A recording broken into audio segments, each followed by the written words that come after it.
Ви в други полк минахте, де няма отпуск, ни зов за борба. Вие братски се прегърнахте, легнахте и лека нощ навеки си казахте до втората тръба.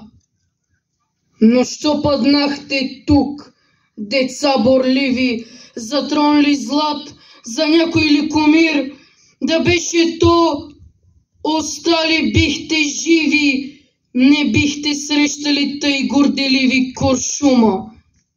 Спете в мир.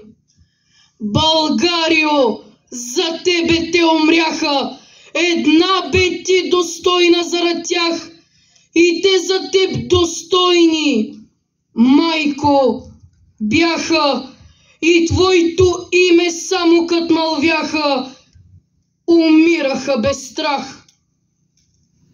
Но кой ви знай, че спите в тез полета, над ваши гроб забвението цъфти? Кои сте ви, над сянката ви клета, не мисли никой днес, освен поета и майките свети.